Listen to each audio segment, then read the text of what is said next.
샬롬 할렐루야. 히브리어 단어 묵상 23번째 저주입니다. 에레미야 17장 5절. 여호와께서 이와 같이 말씀하시니라. 무릇 사람을 믿으며 육신으로 그의 힘을 삼고 마음이 여호와에게서 떠난 그 사람은 저주를 받을 것이라.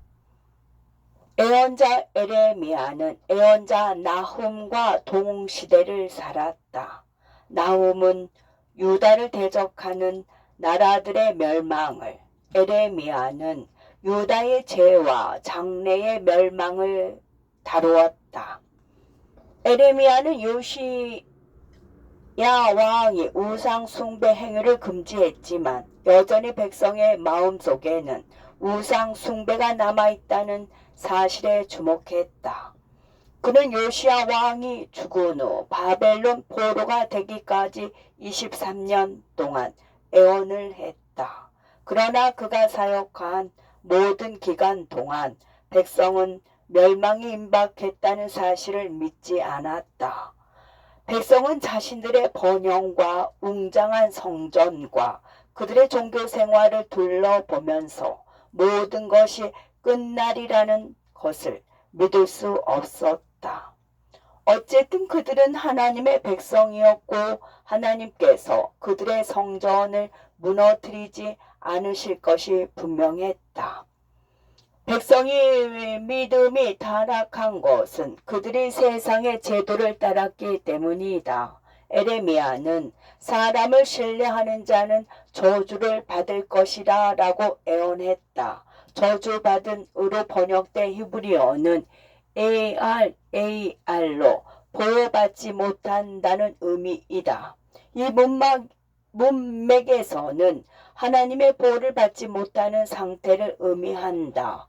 이 구절에서 사람으로 번역된 흥미로운 이 단어는 GAVAR로서 특히 권력자, 정부, 종교 및 가정의 가장과 같은 강력한 사람을 가리킨다. 신뢰하다로 번역된 BATACH는 무언가에 집착하거나 고수하다를 의미한다. 이 경우에 그 무언가는 사람으로 번역된 두 번째 히브리어 단어 ADAM이다. 두 번째 사람은 위대한 사람이 신뢰하는 사람이며 ADAM은 땅에 속한 사람 또는 육에 속한 사람을 나타낸다. 또한 ADAM은 세상의 지혜와 이성을 표현하는 데 사용된다. 따라서 이 저주는 인간의 이성, 권력, 영향력, 자원에 집착하여 하나님의 보호를 상실한 지도자 또는 권력자에게 임하는 것이다. 그러한 지도자는 육신을 자기 발로 삼는다. 육신을 의미하는 히브리어 단어는 BASAR이며 종종 사람의 좋은 소식 또는 조언으로 번역된다. 팔이라는 단어는 ZARAR로서 역량이나 재정적 안정의 주요 원천을 나타낸다. 마음을 의미하는 단어는 모든 열정의 근원으로 정의되는 LEV이다. 내가 떠나다로 번역한 돌아서다는 YASAR로서 초래하다 또는 왜곡하다라는 뜻이다. 하나님께서 열정이 떠나거나 그분의 가르침을 왜곡하는 지도자는 하나님에 대한 모든 희망을 잃을 것이다.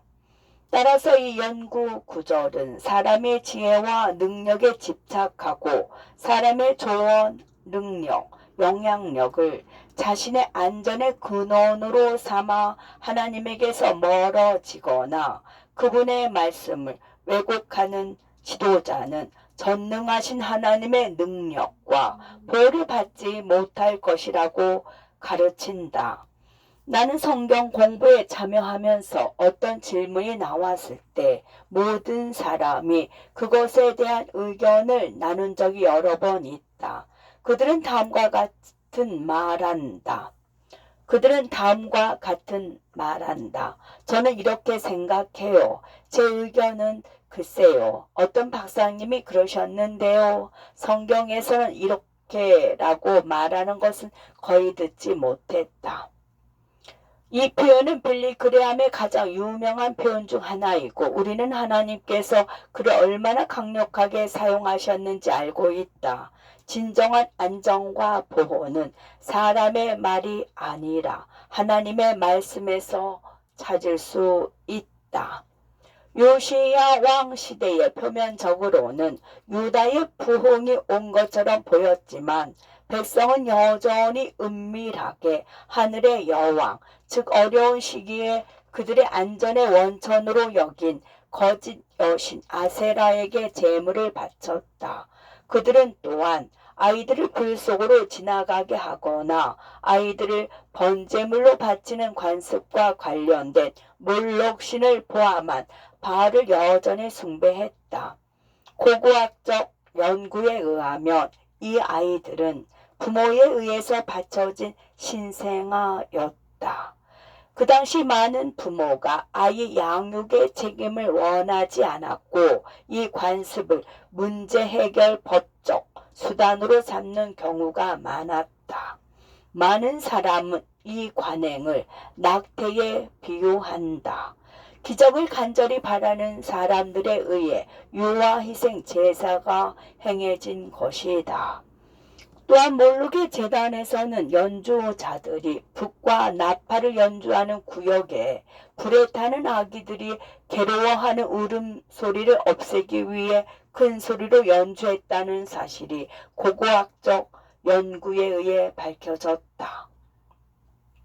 이 사람들이 모두 아기들을 불에 태워 죽게 내버려 둘 만큼 무자비하고 잔인한 것은 아니다. 그러나 그들 중 많은 사람이 기적을 위해 필사적으로 이런 야만적 행위를 서슴지 않았다. 물론 오늘날 우리는 하나님께 기적을 구하려고 이런 극단적인 방법을 사용하지는 않지만 나는 사람들이 하나님께서 그들에게 기적을 허락할 만큼 기뻐하시기를 바라며 아주 극단적인 행동을 하는 것을 보았다. 에레미야는 20년 동안 유다에 내려질 4가지 심판을 묘사한다. 첫째, 경제 붕괴로 기근과 기아가 발생할 것이다. 사람들은 열악한 식사와 굶주림으로 면역 체계가 약해질 것이다. 둘째, 폭력이 발생할 것이다. 배고픈 약탈자들이 빵 한 조각을 놓고 서로 싸우는 동안 사람들은 집에 숨을 수밖에 없을 것이다. 셋째, 전염병이 발생할 것이다.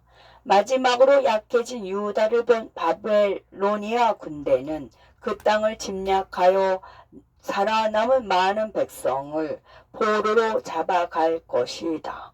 그러나 자신의 능력이나 다른 민족을 의지하지 않고 하나님을 신뢰하는 사람들은 그분의 권능과 보호 안에서 움직였다. 여기에는 에레미야도 포함되어 있었는데 그는 침략한 바벨로니아 사람들에게 존경과 명예를 받았다. 그가 유다에게 항복할 것을 권면했기 때문이다. 또한 다니엘, 사드랑, 메삭, 아벳느고와 같이 육신의 팔을 구하지 않은 사람들도 좋은 대우를 받았다. 그 나라는 공경에 빠졌지만 하나님을 유일한 근원으로 삼은 사람들은 번영했다. 그들의 상황은 번영에 대한 당신의 정의에 맞지 않을 수도 있지만 그럼에도 불구하고 이 사람들은 축복을 받았다. 이 교훈은 오늘날 우리에게도 시사하는 바가 분명하다. 우리는 하나님만을 신뢰할 것인가? 아니면 유다처럼 하나님을 신뢰한다고 주장하면서 육신의 팔을 은밀히 신뢰할 것인가?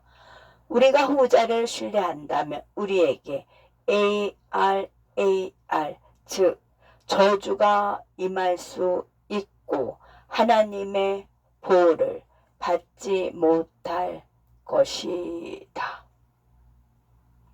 에레미야 17장 5절. 여호와께서 이와 같이 말씀하시니라. 무릇 사람을 믿으며 육신으로 그의 힘을 삼고 마음이 여호와에게서 떠난 그 사람은 저주를 받을 것이라. 아멘.